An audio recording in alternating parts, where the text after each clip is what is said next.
Yvonne is an ambitious, empathetic young woman. So maybe like just a quick description. I think that's probably like the most generic description I'd give myself.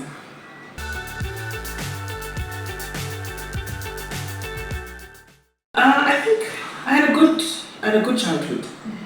So I'm the last with four siblings. Four siblings who are much older than me. So I always describe myself as an oops baby, but a wonderful blessing because I'm sure they can't imagine their lives without me. I think that accrued me a lot of advantages. I had really good support through my siblings who had been through life before me and were able to sort of go before me in terms of a lot of the decisions and a lot of the things that happened, to intercede on my behalf with my parents when I was naughty. I always had people who had my back and stood up for me. I think I had a happy childhood. So even though I was the last one after a long break, my parents really did make an effort to at least find ways to keep me entertained and have my cousins around me. So I'm very close with my cousins. I think on top of being relatives, we're friends because we spent a lot of time together. So I think in many ways I had a good, privileged childhood. Went to a good school, I think, for my primary school, and then for my high school, my father moved to Namibia. So of course, because I'm the baby, you carry the baby everywhere you go. So with my mother, we moved to Windhoek, and that's where I finished my high school.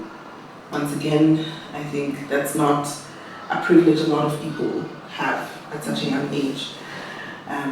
It was a good and interesting experience to live in another country at such a young age and to be shaped and formed by values that are in many ways different from yours, but also experience a lot of different cultures and a lot of different people. So that was also a really interesting experience for me. And then I was also privileged in terms of my university, because from Namibia I joined the University of Pretoria. So that's where I did most of my studies. Once again, acknowledging that it's not a lot of people who have the opportunity for that kind of education. So I think in many ways, all of those different experiences have shaped me in different ways. But all in all, I think it's been good.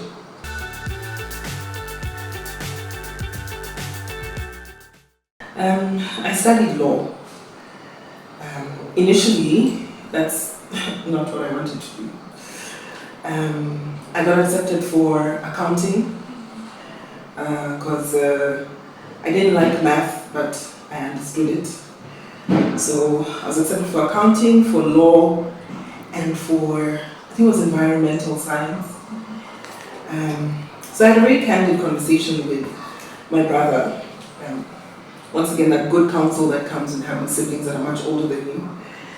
So I had a conversation with my brother, and he sort of helped me gain some clarity in terms of the things that I enjoy in a career opportunity that he thinks I would be good in.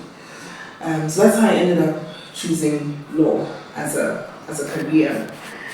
And I think I was also privileged because I have family who are practicing lawyers as well. So on holidays, I would come home from South Africa and I'll go and I'll intern at my uncle's firm and do the grunt work, carry his coat and his suitcases. But I think that also gave me a glimpse into the practice of law and what that entails. So by the time I was finishing my law degree, it was very clear to me that I didn't want to practice formally, but I'd studied the degree already. So because of the institution that I was in and the opportunities that they had for students to participate in faculty, I actually joined as an academic associate, so that's like a research associate after I finished my undergraduate degree, because I knew I wanted to continue with my postgraduate studies. At the time, I wasn't quite sure which direction I was going to go, but I knew that I wanted to do my postgraduate studies. So I had the opportunity to teach and research with my institution, my university. And I think that's where my interest in research and maybe academia was cultured, because I didn't want to do practice. Going to court and all of those things didn't really interest me. But I found academia interesting. I found it interesting to have these philosophical debates about life and society, and to think through in a very ideal and ideological way like to imagine a new sort of society and a new sort of world, and I think that was possible within the confines of academia. So I think that's how I ended up in the trajectory that I am. Because from then, I continued in academia with the University of Pretoria, moving to the Center for Human Rights and working in the Agenda Unit. And I think that's where my interest in the promotion of women's rights really did develop. And I did a lot of work when I was with the center around the promotion and protection of the rights of women under the African regional system. And then from there, I moved on to the Institute for International and Comparative Law in Africa. And I think that just sort of elevated the work that I was doing on gender, because it gave me more insights at a regional level on what it takes to actually advocate and understand in a deep sense what issues are.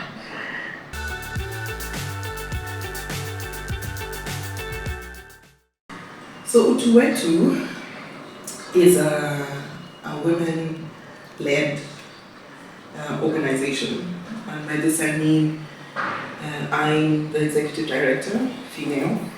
Our two trustees are also two very strong women who are working within the context of accountability for sexual violence. And that's primarily what Utuwetu was created to do, which is to work towards securing accountability for sexual violence. So the two founders came together in their different spheres of work, but I think with respect to the organization, it was through their experience in a constitutional petition, also known as the Koval case. And this is a case where 8 petitioners and 4 institutional petitioners brought a case against the state of Kenya to hold them accountable for the 2007 sexual violence, the 2007 post-election violence, and the instances of sexual violence that were recorded there. So based on my experience, I think they noticed that there was a need for a thematic focus on conflict-related sexual violence, because violence seemed to be pervasive. So it's a constant.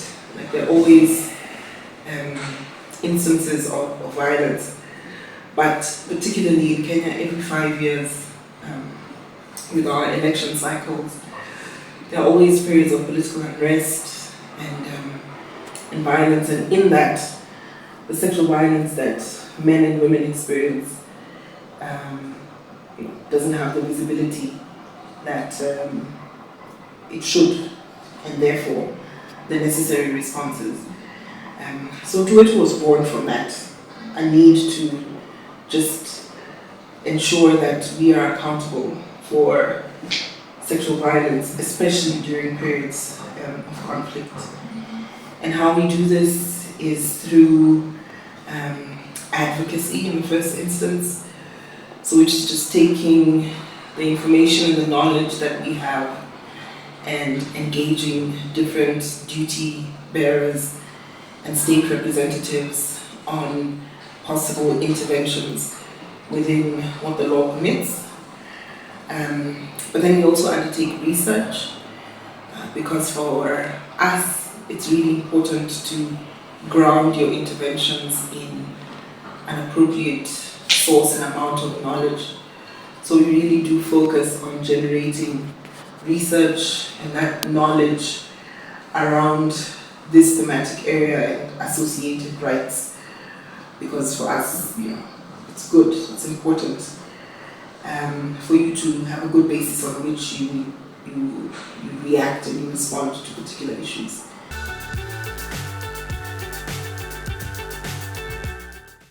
I think there are a lot of assumptions about the roles that you can occupy. So for example, some of the challenges, I've worked in contexts and with partners that have been difficult, perhaps because of their personality, but certainly because I'm a young woman. So in that way, they also treat you as a kid. And you have to be patient, one. So I think that's a value that I've definitely built over time, because it's not ingrained. But it also helps you develop a thick skin, because you have to show up day after day and sort of prove people wrong, that despite your age, that's not a hindrance on the things that you can achieve. I think coming back home is an opportunity, definitely, that I took, and I think was really good for me in terms of how my work progressed, because the visa regime in South Africa is quite prohibitive. So being able to get work at that time was really quite difficult. So the opportunities that I had were quite limited. But I think coming home and joining the university, which is an institution that has a lot of credibility, I think really did help in my trajectory. And I think aligning myself through these different consulting opportunities and networking, I think also did place me at a certain advantage when it comes to taking certain opportunities.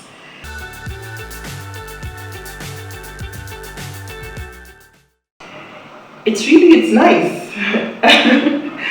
I think when you are amongst your peers, or when you're sitting in your organization, having conversations with your team, I guess you don't really think about the impact outside of reporting on donor obligations and those sorts of things. So I think it feels nice for someone to want to have a conversation with me around the work that I do. It feels nice that people think the work that I do is interesting and worth profiling. I think it's quite an honor for someone to look at you and go, okay, I think we'd like to know a little bit more about you, and just applaud and recognize you for the work that you're doing, because we don't always consciously think about it in that way. Yeah, it's good. Yeah.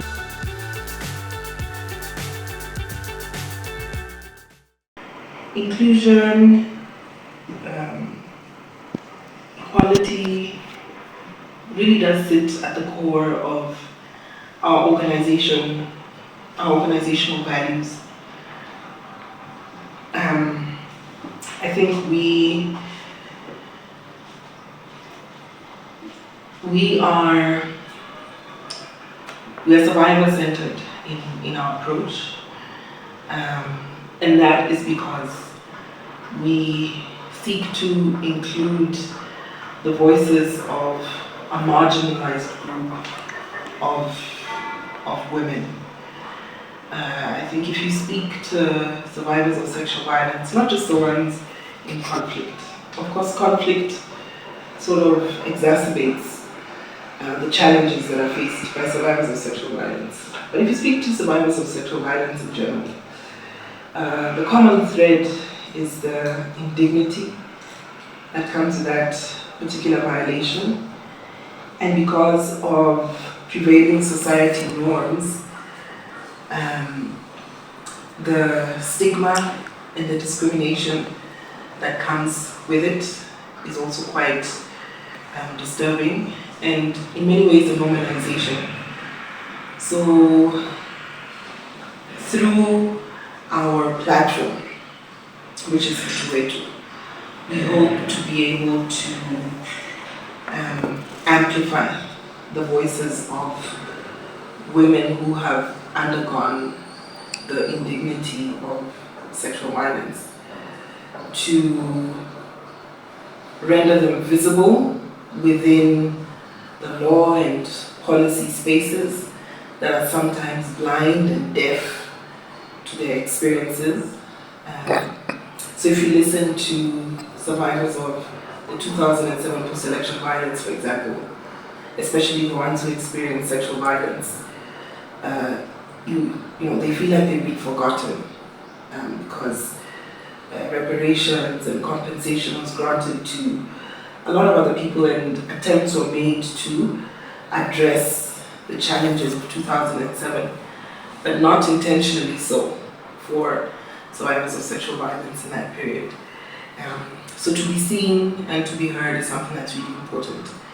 And because of our position and our platforms and our networks and the types of spaces that we have access to, then we hope to amplify these survivor voices. So it's not our story, it's their story. It's just that we hold their hands and help with putting forward this message so that people can see and hear them.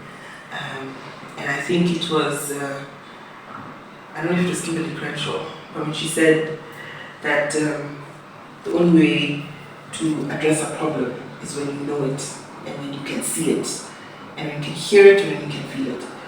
So I think that's at the very core of the work that we do. A survivor-centered approach that seeks to amplify the voices of survivors when it comes to redressing the violation that they experienced. But I think particularly with respect to International Women's Day, we'll be collaborating with some of our partners, and we'll be having a community engagement.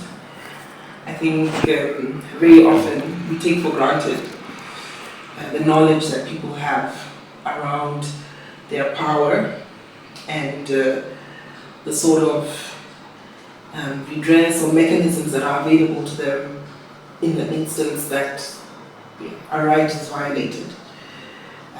Just because for you and I it's common talk doesn't mean that everyone, for example, understands what the provisions of the Constitution mean in your particular life, and the rights and the responsibility that follows there on the government.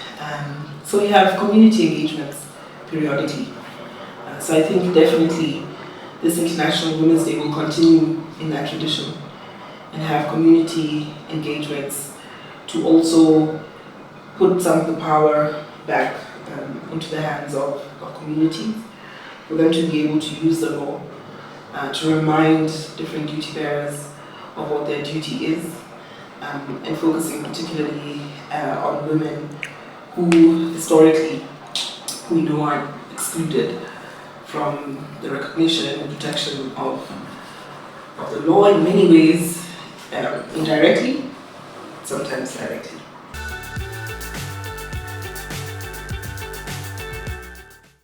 I think it comes about as a product of different conversations and engagements.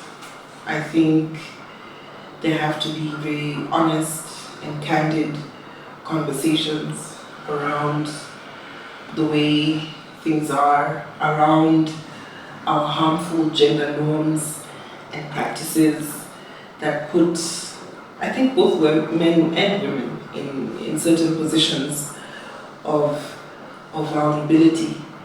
I think we need to have conversations around those normalized behaviors that make it okay to behave in certain ways, and that looks more at long-term change, because no one is changed by one conversation. It means that you have to consistently engage and interact at a community level. I think as far as possible, it's in our nature to respond to stories and narratives. So once again, I think drawing on the power of a story, just have these community dialogues persistently and consistently, because that kind of change, which is internal, really does take a while. It's not something that we can achieve in the short or medium term. But that doesn't mean that we shouldn't do it. Mm-hmm. But just looking at the longer game.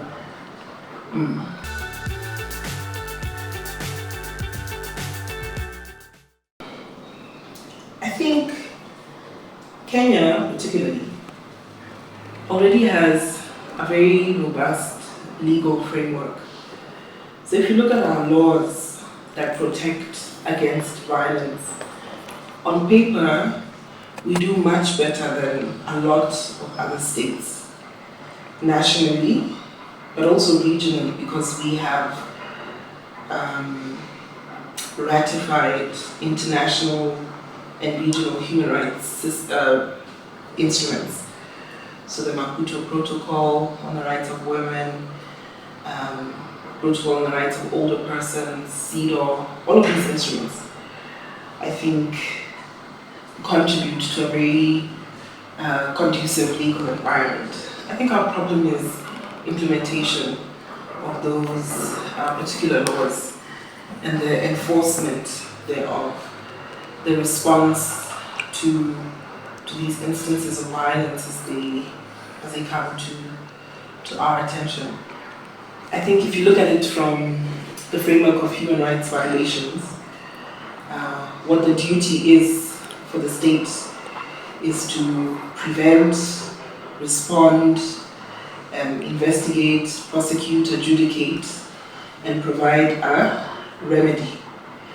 And within this framework, I think it's somewhere along this chain that we are failing in terms of prevention, for example, and ensuring that we put in place some sort of deterrent measures so that anyone who engages in this sort of violence knows quite clearly what the repercussions are, to appropriately respond. So when a matter is raised with the police, for example, for the police to show up on time and not be calling, asking for fuel, and all of these sort of facilitation that should really be within the ambit of the state. So I really do think it's not, for me, it's not a question of introducing more law. I think we should implement the laws that we already have. The law on prevention of domestic violence, the Sexual Offences Act, the Children's Act, certain sections of the Penal Code. Looking at the international instruments, I really do think if we're more diligent in implementing the laws that we have, then we would go quite a long way in terms of preventing femicide. But then also dealing with the underlying harmful gender norms and practices that lead to femicide in the first place, which is that longer term discussion we're having, where we have to have a societal conversation around gender and what that means and gender roles, what it means to be a woman or a girl in Kenya, what it means to be a boy or a man in Kenya. I think, in addition, those are some of the conversations that we need to have to address an issue like femicide.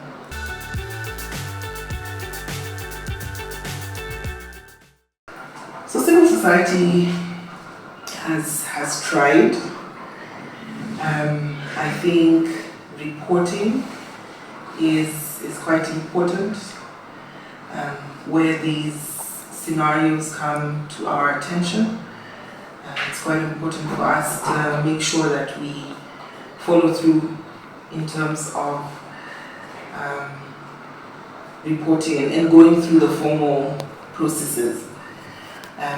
But going through the formal processes is not enough because they're a bit slow and sometimes they're a bit prohibitive. So if you think about the challenges that survivors of sexual violence go through to get the P3 forms that allow you to go through the formal process if you charge someone, then it becomes clear that the formal systems in and of themselves are not sufficient. And I think that's where the advocacy and community engagement, which is where I think civil society's strength lies. And I think that's where we can or should focus our efforts. So make noise, engage, speak with people, come together, talk to the government, talk to your fellow civil society organizations, talk to the community, talk to the international organization. So I think if advocacy and engagement at that level goes on, then there's that additional pressure to be accountable, even as we continue with these formal mechanisms and these formal processes, which can be a bit exclusive for a variety of reasons: cost, distance, difficulty, and sometimes just the idea of that formality already puts certain people off. So I really do think civil society, our strength lies in our collective numbers and our collective efforts. So if we're able to come together and advocate, and engage and speak, and remind government what its responsibility is, either directly or through any of the other mechanisms we have, then I think I would have gone a long way in terms of addressing some of the issues that we're currently facing.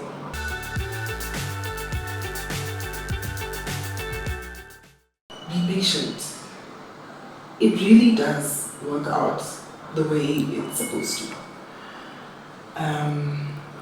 I can remember I've had very many instances of anxiety or frustration that have come from like a certain speed, I want certain things, I want them now and I want them this way. But I found that the harder you fight, the harder you resist, at the end of the day, you're tired and you're beaten and you're bruised and you're not getting where you need to. So I think if you sit down and you plan and you do and you keep your head down and you focus on the journey ahead, then things really do work out the way that they are supposed to.